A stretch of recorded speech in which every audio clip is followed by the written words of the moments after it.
시작해 보도록 하겠습니다. 오늘의 첫 이야기는 일단 무서운 이야기부터 시작을 하도록 할게요. 자, 오늘의 첫 번째 이야기 시작하겠습니다. 제가 살던 동네에는 오래된 슈퍼가 있습니다. 제가 어려서부터 있었으니까 좋게 30년은 넘은 집이에요. 늘 그 자리에 있었고, 저는 지금의 사장님이신 할아버지 사장님이신데, 그 할아버지의 젊은 시절부터 노인이 되는 과정을 다 지켜봤어요. 물론 그동안에 저도 초등학생에서 성인 되었죠.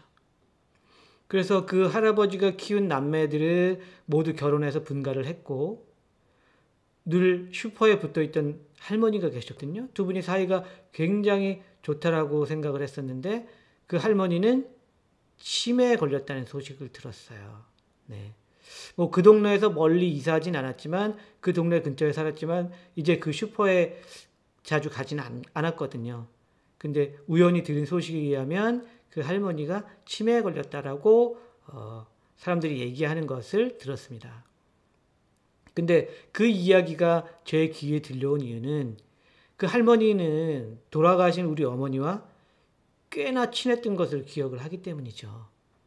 그래서 그 할머니는 그 당시 형편이 안 좋았던 우리 집에 외상도 많이 해주셨던 걸로 기억이 나요. 그래서 저희 어머니도 힘든 가정 형편에 도와주시는 그분을 굉장히 고마워했었고요. 그 당시에 이제 슈퍼 아주머니죠. 슈퍼 아주머니, 지금은 할머니가 되셨지만 그 아주머니한테 굉장히 고마움을 많이 느꼈고, 또 외상값도 최선을 다해서 꼬박꼬박 갚았다는 것을 제가 알고 있습니다. 그런데 며칠 전에 저는 오랜만에 그 가게를 들리게 됐어요. 근데 웬일인지 할아버지 대신 할머니가 슈퍼 앞에 나와 앉아 계셨어요. 모르겠어요. 봄이 돼서 날이 따뜻해서 그렇게 나와 앉아 계신 건지, 아니면 뭐 다른 이유가 있었는지는 모르겠는데, 그래서 제가 인사를 하자 할머니는 저를 못 알아보는 눈치였어요. 네. 그래서 속으로 진짜 치매에 걸리셨구나, 그 생각을 하게 됐습니다. 그래서 물건을 몇 개 사서 챙겨 나오는데 할머니가 말을 걸었습니다. 이봐 총각, 그러시는 거예요. 그래서 네? 그러니까 혹시, 그래서 네 그런데요 하면서 할머니를 이렇게 살펴봤죠. 전혀 저를 알아보는 눈치가 아니었어요. 그러니까 이 할머니가 잠깐만 기다려봐 하더니 슈퍼로 들어가시는 거예요. 그러더니 김밥 재료하고 과자하고 음료를 잔뜩 들고 왔어요. 그러더니 저한테 이렇게 말씀하시는 겁니다. 내일이 요 근처 초등학교 소풍날일 거야. 아마 그렇지? 이거 있잖아. 저기 모퉁이 돌면 파란 대문집 있지? 거기다 몰래 갖다 넣어줘. 이렇게 말씀하시는 거예요. 그래서 네? 파란 대문집이요? 동식이란 녀석이 사는데 여간 귀엽지가 않아. 그런데 그 부모가 가난해서 소풍 때 잘 못 챙겨준다고 하더라고. 그러니까 얼른 몰래 갖다 줘. 머릿속이 띵 했습니다. 파란 대문집 동식이네. 거기는 예전 우리 집이었거든요. 지금은 부모님이 열심히 일을 하셔서 윗동네에 제법 큰 집으로 이사를 갔지만 예전에 파란 대문집이었어요. 거기에 저 동식이가, 어린 동식이죠, 살고 있었고요. 그래서 저는 할머니한테 이렇게 말씀을 드렸어요. 아니 할머니, 파란 대문집은 없어졌어요. 그러니까 할머니가 무슨 소리야? 내가 어제도 그 집에 갔다 왔는데?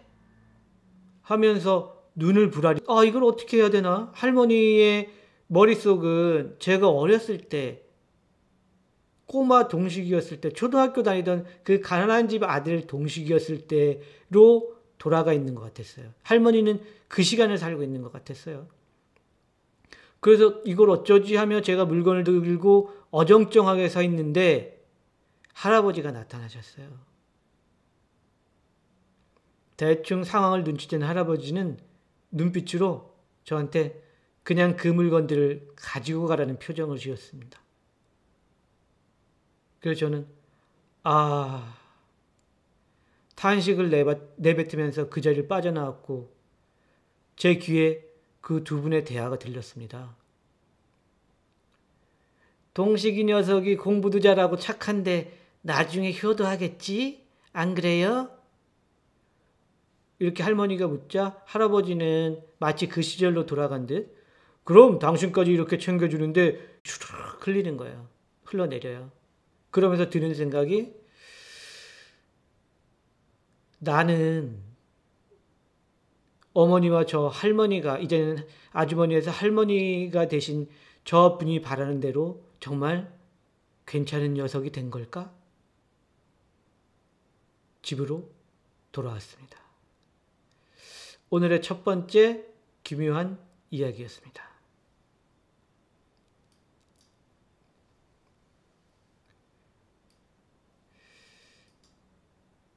네. 그래서 이 이야기를 접하면서 요즘도 뭐 이제 치매에 걸리신 할머니들도 계시고 뭐 그러시겠지만 예전에 이제 저희 할머니 생각도 나고 그렇더라고요. 그래서 좀 기묘하기도 하고 뭐 귀신 이야기나 뭐 이런 것들은 아니지만 좀 무서운 이야기가 아닌가? 무서운 이야기라기보다는 좀 따뜻한 이야기.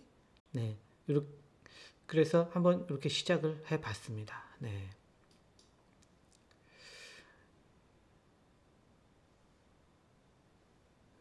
잠시만요.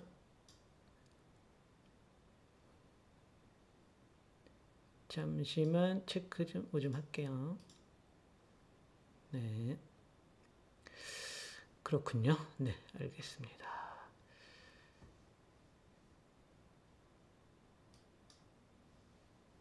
제가 좀 볼 게 있어서 은근히 좀 슬픈 이야기였어요.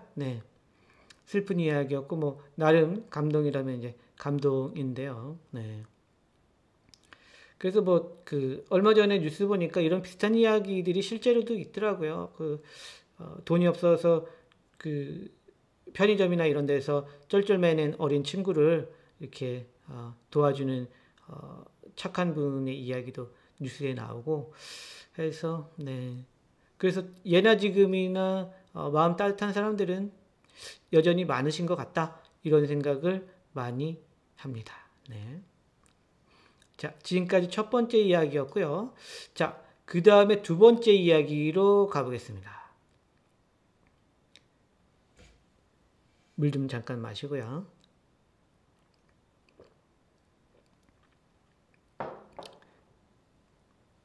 오늘의 두 번째 이야기입니다. 이 이야기는 미스테리한 이야기인데요. 김은정 아나운서라는 분이 실종됐던 실화. 김은정 아나운서는 경상북도 영주시 출신이었어요. 1978년도에 이화여대 신방과를 졸업을 하시고 그해 동아방송 아나운서로 입사를 했어요. 1979년에 결혼을 하셨는데 웬일인지 2달 만에 이혼을 하셨습니다. 아무래도 그 당시로서는 굉장히 드문 일이었고 고통이 그래서인지 그 후로는 재혼을 하지 않고 이 김은정 아나운서님께서는 방송 일만 계속 쭉 하셨어요. 그래서 1984년부터 89년까지는 KBS에서 근무하셨고요. 1989년에 TBS 즉 교통방송 개국과 함께 TBS로 이직해서 이분이 실종되셨는데 실종 당시에는 안녕하십니까? TBS와 함께 김은정입니다. 라는 프로의 진행을 맡으셨던 분이거든요. 이분이 어떻게 실종이 됐냐면 이분이 실종된 거는 1991년 추석 전날 오후 9시쯤이었습니다. 그녀는 독신으로 살고 있는 서울시 서대문구 창천동 집을 나서서 50여 미터쯤 떨어진 고모 집에 들러서 저녁 식사를 마친 다음에 이렇게 얘기를 했어요. 새벽 5시부터 있는 추석 특별 생방송 때문에 일찍 쉬어야겠다 라면서 본인의 집으로 간 게 마지막 모습이었어요. 근데 이분이 1990년 한 차례 펑크도 낸 적이 없는 사람이었어요. 근데 그래서 처음에는 예전에도 뭐 이렇게 혼자서 이렇게 어딜 갔다 오시고 뭐 이런 게 있었는지 가족들이 단순한 뭐 방황 뭐 이런 걸로 생각하셨는지 실종 3일 될 때까지 신고를 안 하셨어요. 그래서 3일이 되니까 이거 아닌 것 같다 해서 가족이 경찰에 가출 신고를 했습니다. 그래서 처음에는 비공개 수사를 시작을 해요. 한편 실종이 된 다음에 이 김은정 아나운서의 언니 되시는 분은 매일 방송국으로 여동생 대신 출근해서 김은정 아나운서한테 걸려오는 전화를 일일이 확인을 하거나 이것저것 수사에 도움이 될 만한 것들을 찾으러 다닌 것 같아요. 그래서 또 경찰은 이 앞서 말씀드렸다시피 가족들의 요청에 따라서 비밀 수사를 벌였잖아요. 그러면서 남자 관계들을 추적을 했어요. 근데 큰 단서는 찾지 못했어요. 단지 연세대 군의교회에 다니는 그 김은정 아나운서의 집에 있는 메모지에 적혀 있는 건데 리라는 이니셜로 불리는 남자를 확인했지만 그 남자한테서도 별로 그 큰 혐의점을 찾지 못했어요. 그런데 또 한편에서는 9시쯤에 고모 집에서 나와서 집으로 갔다가 그날 친구가 아파서 그 병문안이 예정되어 있었다고 하거든요. 그래서 경찰이 추정하기에 집에 들렸다가 외출한 다음에 실종된 것으로 또 보인다라고 판단을 했습니다. 어쨌거나 가족의 요청으로 처음에는 비밀 수사로 진행을 하다가 20일 후에 공개 수사로 바뀌었어요. 근데 영 해결이 되진 않았죠. 그래서 김은정 아나운서가 평소에 직장 동료들한테 수면제 구입에 관해서 얘기를 하거나 전동차에 치여서 죽고 싶지만 그러지 못하겠다. 뭐 이런 말을 한 적도 있다고 해요. 근데 가족들이나 직장 동료들은 김은정 아나운서가 스스로 안 좋은 선택을 했을 가능성은 굉장히 낮게 봤다고 합니다. 그 정도까지 심각한 그런 건 아니었다라고 이야기를 해요. 네. 그래서 그 이후에도 워낙에 알려진 얼굴이다 보니까 이후 2, 3년 동안 실종 수색이 이어졌어요. 근데 못 찾은 거예요. 그래서 저도 기억이 나는데 공개수배 사건 25옷이라는 프로가 있었거든요. 그래서 1993년에 공개수배 사건 25시를 통해서도 방송으로 나왔었어요. 이게 아마 제 기억에 KBS 방송이었던 걸로 기억이 나는데요. 통해서 이제 사람들한테 전국 방송을 타고 수소문을 해봤지만 결국 어디에 있는지 모른다는 결론만 난 채 수사는 종결됐어요. 그래서 현재까지 오랜 세월 동안 김은정 아나운서의 행방은 물론이고 놀라운 것은 시신조차 발견되지 않았어요. 결국은 미제 사건입니다. 그래서 제 생각에 만약 스스로 세상을 등진 것 또는 누군가에게 나쁜 일을 당했다면 시신이 발견되었을 거라고도 생각이 되는데 그렇지는 않았습니다. 그리고 또 그냥 혼자 방송하는 게 너무너무 싫어서 어디론가 도망갔다고 해도 목격자가 여태까지 한 명도 없는 게 이해도 안 되고 그런 옷차림으로 나갔다는 것도 이해가 안 되거든요. 그렇다면 납치? 제가 생각하기에는 분명히 계획적인 어떤 상황이었을 것 같은데요.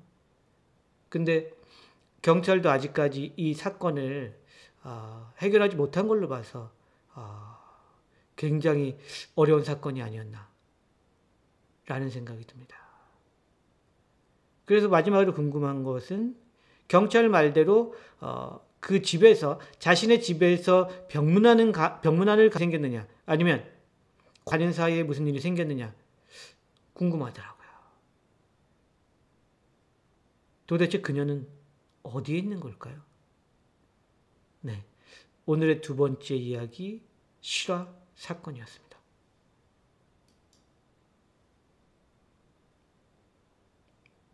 아, 메두사님, 안녕하세요. 아, 그러셨어요? 반갑습니다. 그래서, 저 이 사건을 보면서, 굉장히, 우리나라도 이런 사건이 있었구나. 그 당시에 떠들썩해서 저도 들어봤을 것 같은데 저는 잘 기억이 안 나더라고요.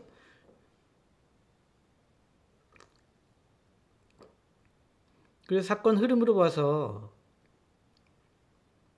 계획된 사건일 것 같거든요. 우발적으로 뭐 돈을 뺏었다든가 뭐 여러 가지가 있다면 증거가 많이 남았을 것 같은데 우발적이고 혼자서 그렇게 가지는 않으셨을 것 같고, 네. 그러게요. 90년대에 이렇게 깨끗하게 이렇게 게다가 놀라운 것은 이분이 공인이고 꽤나 얼굴이 알려지신 분이잖아요. 방송국 아나운서기 때문에 이게 도대체 뭐지? 그래서 아 근데 세월이 너무 많이 흘러서 90년대 사건이기 때문에 지금 와 거의 뭐 30년이 다 된 사건이라 네, 거의 뭐 미제 사건으로 굳어지는 게 아닌가 뭐 이런 생각이 듭니다. 굉장히 저는 미스테리했고요. 아,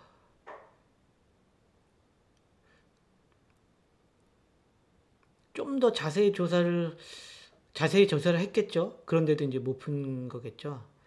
2, 3년 후에까지도 또 찾았고 TV 생방송에도 또 나왔었기 때문에 전문가들도 어쩔 수 없었나 보네요. 네. 그죠. 일반인들 실종 같은 경우 굉장히 많죠. 네. 그래서 이제 뭐 그 단순 가출로 이렇게 돼서 아예 찾지도 않고 이런 일들도 꽤 있을 거고요. 네.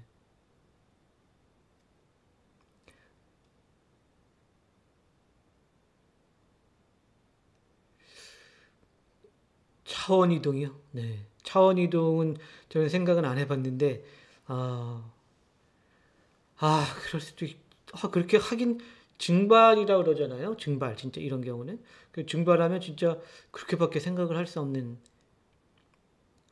아, 그죠. 어딘가에 살아계시면은 누가 봤다, 뭐 이런 이야기들이 흘러나올 텐데, 그런 이야기도 없고, 네. 외계, 네. 다른 차원의, 네. 그런 일이 차라리 있으면 좋겠다는 생각이 듭니다. 네. 하여튼 되게 미스테리하더라고요. 어떻게 이렇게까지 증거가 없을 수가 있나. 보통은 이런 일이 있으면 의심 가는 사람이 있어서 뭐 그 의심 가는 사람을 이렇게 계속 이렇게 신문을 하거나 뭐 그러기도 하잖아요. 근데 여기는 아예 뭐 제가 이제 신문 기사 같은 거를 봐서 그럴지 몰라도 뭐 증거를 할 게 별로 거의 없더라고요. 그냥 거의 백지 상태. 깨끗하더라고요. 그래서 그 교회에서 만났다는 리라는 남자가 있는데 사귀는 사이였던 걸로 알고 있는데 그분도 전혀 뭐 혐의점이 없고 그 외에는 뭐 별게 없는 것 같고요. 그래서 참 이거 그 가족분들은 얼마나 애가 타셨을까 이런 생각도 많이 들고요. 네. 그래서 굉장히 미스테리한 사건이었습니다. 네. 자,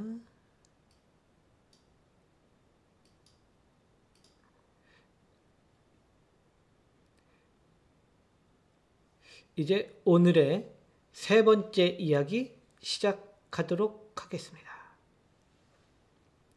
동네에 아주 오래된 호텔과 관련된 무서운 이야기입니다. 저는 초등학교 선생님입니다. 제가 시골 학교로 발령이 난 적이 있었거든요. 그래서 저는 그 마을에 작은 집을 얻어서 학교 근처에 집을 얻었죠. 그래서 그 마을에 살면서 자전거로 초등학교를 출퇴근을 했어요. 그런데 그 시골 마을에는 30년도 넘은 작고 아주 낡은 호텔이 있었거든요. 그 호텔이 왜 이 작은 마을에 있느냐 하면 예전에 나름 관광지로 이름을 날렸던 마을이었거든요, 여기가. 그래서 생긴 거라고 들었어요. 하지만 지금은 그 아름다웠던 마을의 산과 강이 더럽혀지고 개발이 돼서 관광객들의 발길이 뚝 끊긴 상태였습니다. 그래서 지나다니면서 이젠 낡고 더러워져서 저런 곳에서도 사람들이 묵을까? 과연 그럴까? 하는 생각이 들었지만 그래도 가끔 외지 사람들이 와서 그곳에 묵는 것을 목격을 하곤 했습니다. 하필이면 또 그 출퇴근길 중간쯤에 있어서 저는 출퇴근하면서 호텔에서 들고 나는 사람들을 보면서 계속 감탄을 한 거죠. 여기 뭐 볼 거 없던데 왜들 오실까? 이런 생각을 하면서 이제 계속 지켜본 거예요. 근데 어느 순간부터인가 뭔가 보이기 시작했어요. 뭐가 보이기 시작했냐면 그 호텔 주변에 얇은 검은 띠 같은 게 왔다 갔다 하는 게 보이는 거예요. 이상하네? 하면서 지나다니면서 그 얇은 검은 띠를 봤습니다. 처음에는 마을 주민 중에 누군가가 농작물이나 쓰레기를 태워서 생긴 연기라고 생각했습니다. 그러다 보면 그런 연기하고 달리 색이 지나치게 까맸어요. 뭐랄까, 현실의 검은색이 아니랄까요? 어쨌든 뭔가 불길한 기운이 풍기는 그런 풍경이었습니다.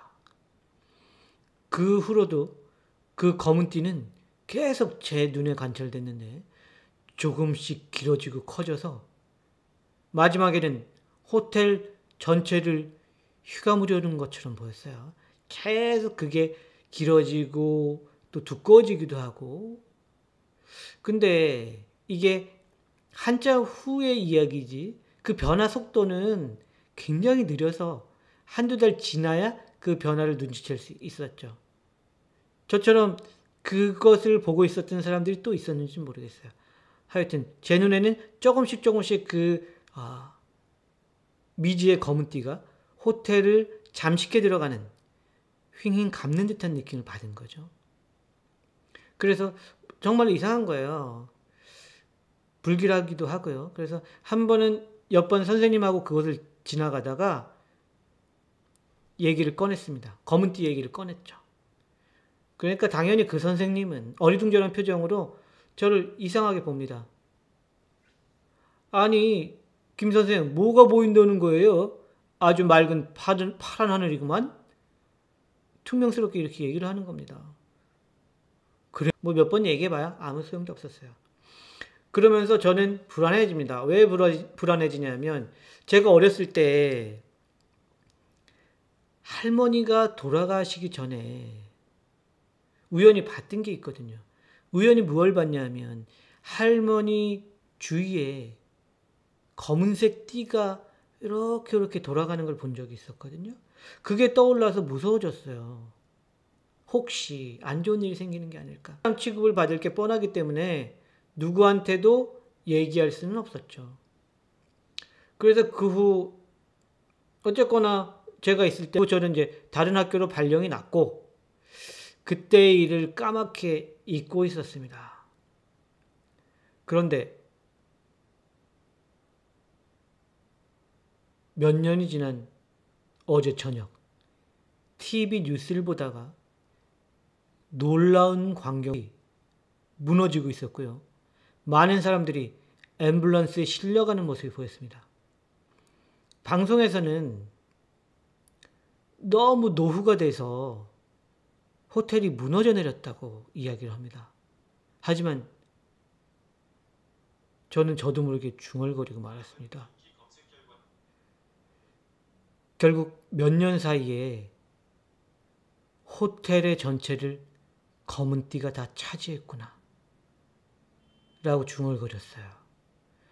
왜냐하면 사람들의 눈에는 안 보이겠지만 무너진 호텔의 허공에는 검은 띠가 쌓이고 쌓여서 아주 큰 막처럼 형성이 되어 있었거든요. 그 큰 막은 무너진 호텔보다 더